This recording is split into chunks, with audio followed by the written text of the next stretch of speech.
ரைட்வுட்ஸ் மக்களுக்கு வணக்கம். KH and RK reunion எப்போ வரும் அப்படிங்கிற ஒரு விஷயம் மக்கள் மத்தியில மிகப்பெரிய ஒரு பேசு பொருளா எதிர்பார்க்கப்பட்டது. ஸோ அந்த படத்தை யார் டைரக்ட் பண்ண போறாங்க அப்படின்ற ஒரு கேள்விதான் மக்கள் மனசுல பெரிய அளவுல இருந்தது. அதாவது ஃபர்ஸ்ட் இந்த படத்தை சுந்தர் சி டைரக்ட் பண்ண போறாரு அப்படின்னு சொன்னாங்க. அதுக்கப்புறமா இன்னொரு டைரக்டர் பண்ண போறாருன்னு சொன்னாங்க. இப்ப அவரும் விலகினதுக்கு அப்புறமா ஃபைனலா இப்போ அந்த படத்தை நெல்சன் தான் இயக்க போறதா சொல்லியிருக்காங்க.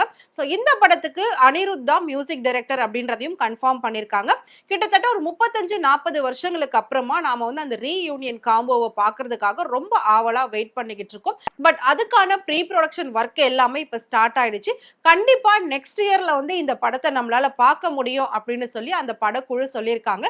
இதுல எல்லாருக்குமே இருந்த ஒரு கேள்வி என்ன அப்படின்னா, டைரக்டர் தெரிஞ்சிருச்சு, ஹீரோஸ் தெரிஞ்சுட்டாங்க, வில்லன் கூட தெரிஞ்சுட்டாங்க, மியூசிக் டைரக்டர் தெரிஞ்சுட்டாங்க, ஹீரோயினா யாருப்பா அப்படின்ற ஒரு கேள்வி எல்லாருக்குள்ளேயுமே இருந்தது.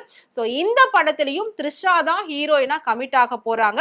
இந்த படத்துக்காக த்ரிஷா 12 கோடி ரூபாய் ஃபர்ஸ்ட் டைமா வந்து சம்பளம் வாங்க போறாங்க.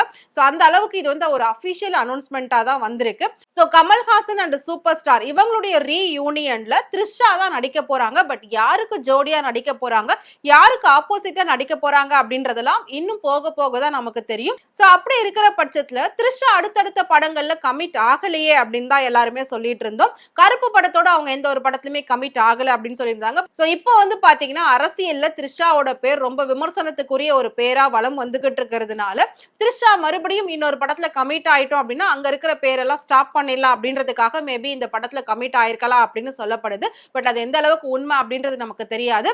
பட் இந்த படத்துல அவங்க தான் நடிக்க போறாங்க அப்படின்றதும் உறுதியா சொல்லியிருக்காங்க. அதனாலதான் இந்த படத்துக்கு ஃபர்ஸ்ட் டைமா அவங்க வந்து 12 கோடி ரூபாய் சம்பளம் பேசியிருக்காங்களாம். ஏன்னா இது வரைக்கும் த்ரிஷா ஹையஸ்டா வாங்கின சம்பளம் 5-6 கோடி ரூபாய்க்குள்ளதான் அப்படின்னு சொல்லப்படுது. சோ ஃபர்ஸ்ட் டைமா அவங்க வந்துட்டு 12 கோடி ரூபாய் சம்பளம் வாங்க போறாங்க. அதனால கண்டிப்பா இந்த படத்துல அவங்க நடிச்சே தீருவாங்க அப்படின்னு தான் நம்புறோம். சோ வெயிட் பண்ணி பார்க்கலாம். ஆர்கே அண்ட் கேஎச் ரீயூனியன்ல ஹீரோயினா த்ரிஷா நடிப்பாங்களா அப்படிங்கிறதையும், வேற யார் ஹீரோயினா நடிக்கணும் அப்படிங்கிறதையும் மறக்காம நீங்க எங்களுக்கு கமெண்ட்ல சொல்லுங்க.